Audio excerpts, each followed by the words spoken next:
Hindi ko na na-explain kung anong nararamdaman ko sa ngayon.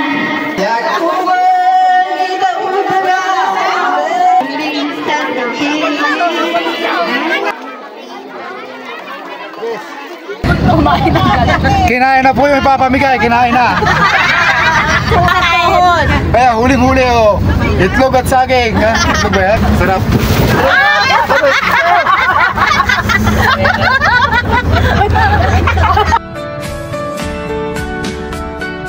What's up mga pamangkin, and today po is exciting video. Mapapanood nyo ngayon is pupunta kami sa isang outreach program kasi first time ever namin sumama sa isang feeding program. Anyway, panoorin yung video na ito, nakaka-excite ito kasi pupunta kami sa isang lugar na hindi pa namin napuntahan dito sa Bayang Nauhan at kasama kami sa isang outreach program.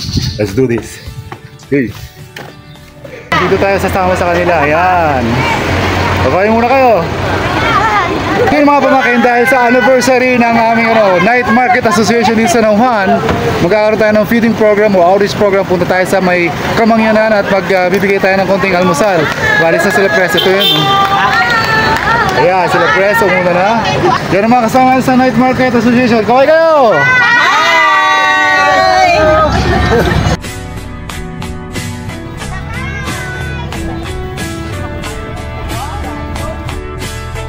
On the way pa lang, yung mga vendors association ubos na yung pangbigay sa feeding program at nagbe-breakfast na sa jeep. Mga nagutom na.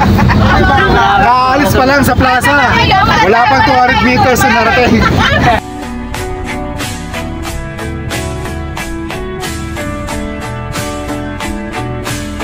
Andito na tayo guys sa Barangay Comunal sa Calapan City. Bibili mo tayo ng tubig at makakain ng pansarili. Set sa pagbigay ito na. At yun mga pumagin, may kasama pala tayong special na, hindi naman bisita kasi kasama nga natin. May special na personalidad tayong kasama sa outreach program. Siyempre, ang head ng tourism ng Nauhan. Ayun, Sir Diso. Uy, lagabo. Sir Diso, ayun. Hello everyone! Hello po! So medyo may kilitiw po ako pero okay naman po, maganda pa rin. So nandito po kami, papunta po kami ng barangay ng Balete para sa isang mahalagang outreach program. Thank you so much of course, Nauhan Night Market Vendors Association. Saludo po kami sa inyo. Ito po si Pretty Miyumi, nagsasabi po na pagandahin po natin ang ating umaga. Gawin po lang ang lagi nating positibo ang bawat araw. Good vibes lang po ang handog natin sa bawat isa. Thank you po and more blessing po and God bless sa lahat ng mga taga Night Market Vendors. Tangkilikin po natin tuwing hapon po, makikita po ninyo ang masarap na pagkain inihahandog ng Night Market Vendors. Thank you po and God bless. Mabuhay! Yun, mas maraming beses makikita si Sir DC mamaya sa outreach program natin. Imigay tayo ng pagkain sa ating mga kapatid na mangyan doon sa may Barangay Aramin po ba yun? O Balete? Barangay Balete. Anyway, see you later guys.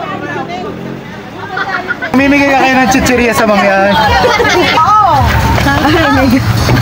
Ay, magpipiknik talaga. Ay, magpipiknik ka kayo, mag-outreach program. At kumuha muna ng tubig dito na pangluto kasi ito naman daw ay potable water, sabi ng mga...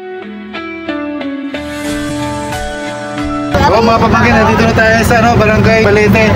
Sa may pupuntahan natin sa may Kamangyanan. Po kami ng isang balot ng bangus. Nakaubos na po ng 1 kilong bangos. Pritong bangos. Sarap.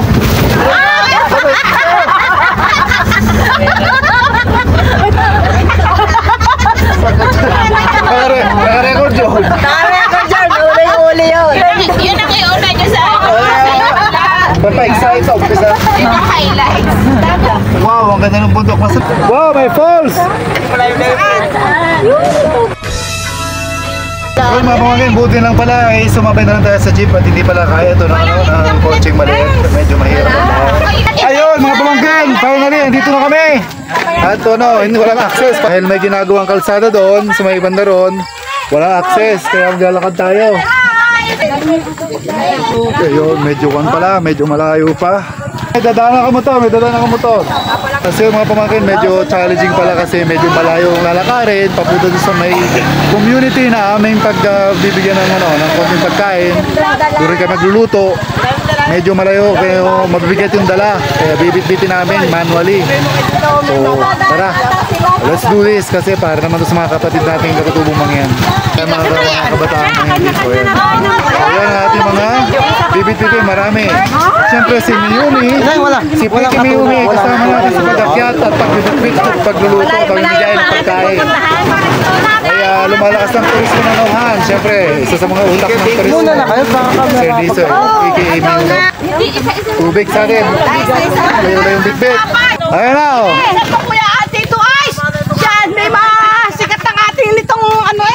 Ayan mga pamangkin, talagang medyo challenging pala. Maganda naman yung daan kasi sinisimento pa lang.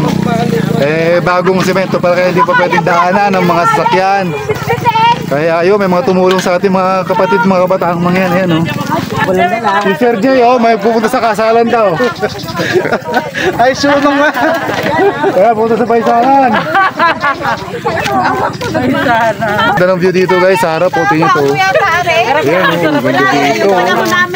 Tapos yung Mount Halcon sa likod. Ayun. Ay, nakuha yan o, yan o. Maglalaba ho kami dun sa Maglalaba ko kayo, dadayo ng paglalaba, kaya nga may dalang planggana. Malayo-layo din. Aba, mabigat-bigat din o eh. Yung mga kasama natin, may sulong-sulong tulyasi, may bitbit ng mga tinapay. Ayun o. Ang Tita Liv yun, napalabas sa init. Tita Liv. Paano ka daw nila mamaya? Hanapin na sa page mo. Mga kaibigan natin mga yan, mga kabataan mga dito. Mga pamangkin. Mga pamangkin. Yan.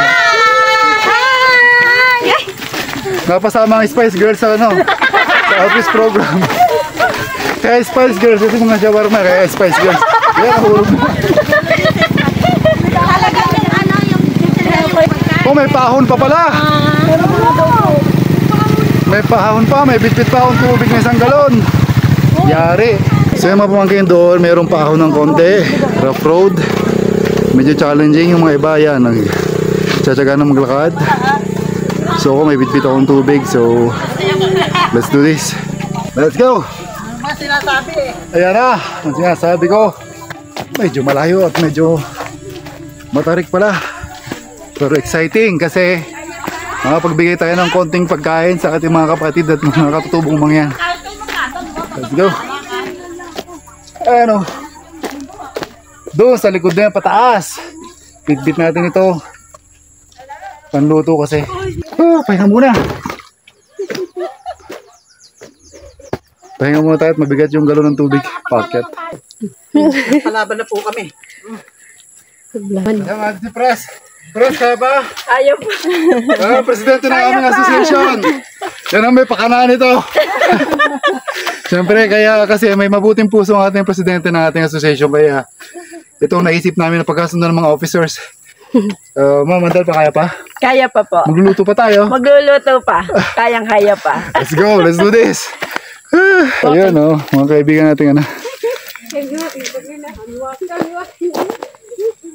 So mga pamangkin, ako na lang nag-iisang naiwan dito. Mabigat kasi yung bitbit ko na tubig. Siyempre, kung balance ito, at least mas mabilis umakyat, mas mabilis maglakad. Isang kamay ko lang yung may hawak, kaya medyo mabigat. So nandun na sila sa dulo. Ako na naiwan. Mabigat talaga. Anyway guys, marami itong tanim ng lansones oh. Kaya nakaka-relax din kahit nakakapagod kasi ang ganda ng tanawin. May mga lansones, may bundok sa gilid dito.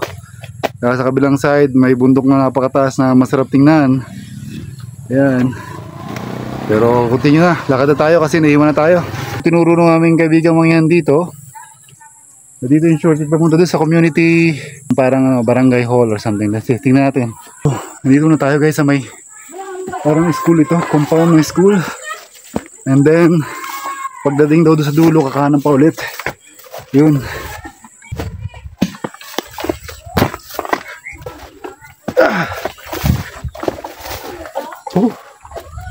Sakit na natin yung braso.